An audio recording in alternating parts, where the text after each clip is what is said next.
Efrideet Spear is a sniper rifle that was available for purchase in the Iron Banner 3.0 event.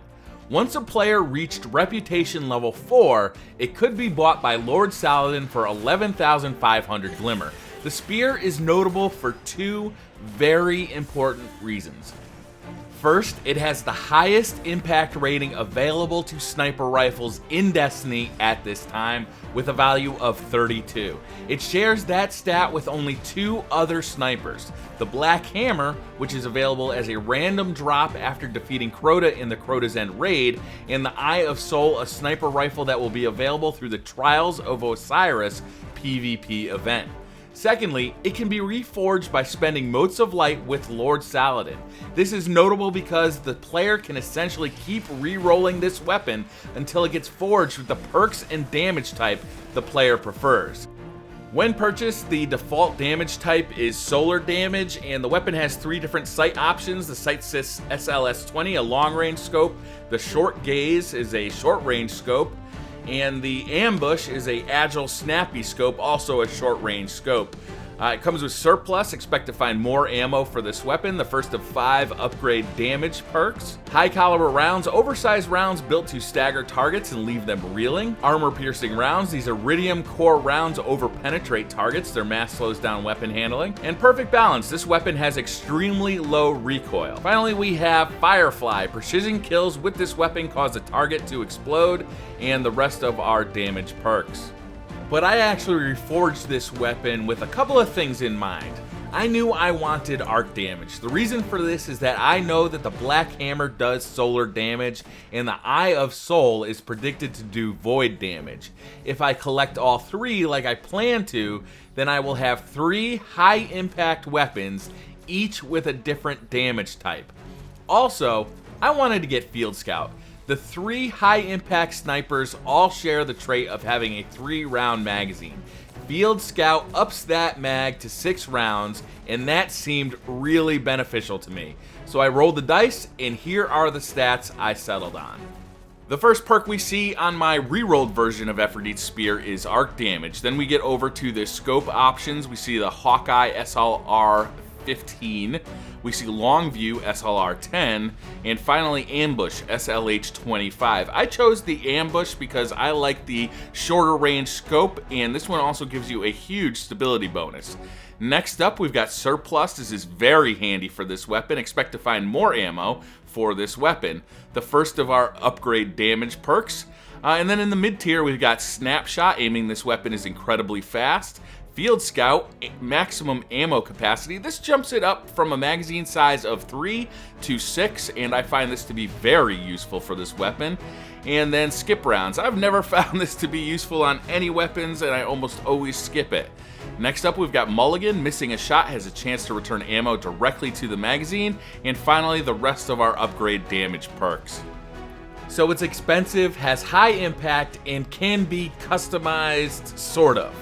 But how does it play in the game? This sniper rifle hits like a truck. The highest impact rating in class means massive damage, and it routinely staggers enemies for easy follow-up shots. To balance this, it has a slow fire rate and by default a small magazine.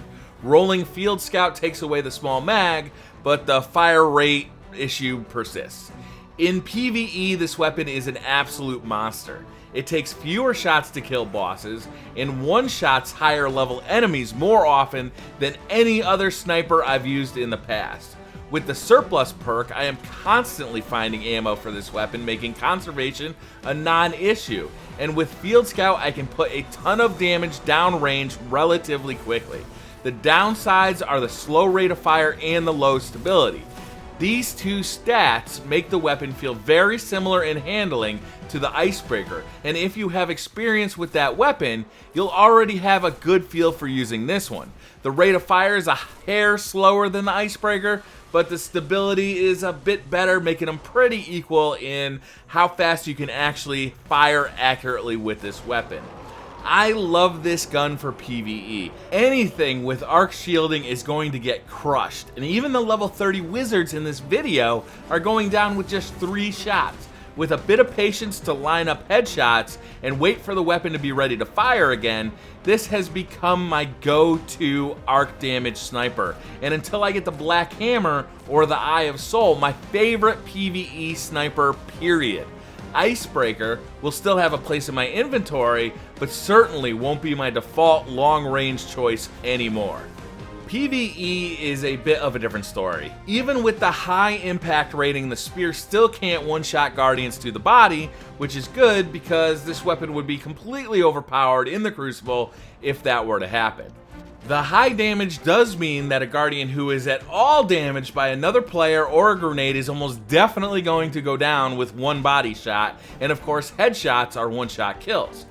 But these things are generally true about just about any sniper rifle in the Crucible, and I find that the slower fire rate holds this gun back for PvP play.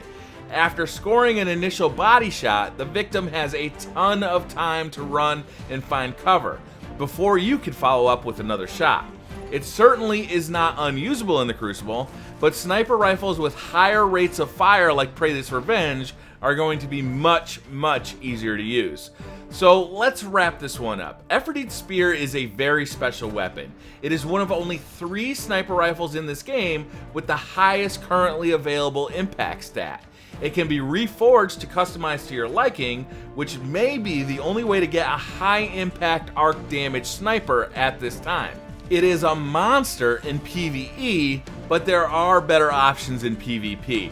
My final recommendation, next time the Iron Banner rolls around, pick this one up, definitely. You won't regret it. That's gonna do it for this video, guys. Thank you very much for watching. Hit that like button if you like this video, hit subscribe if you're new to the channel, and I'll see you guys next time.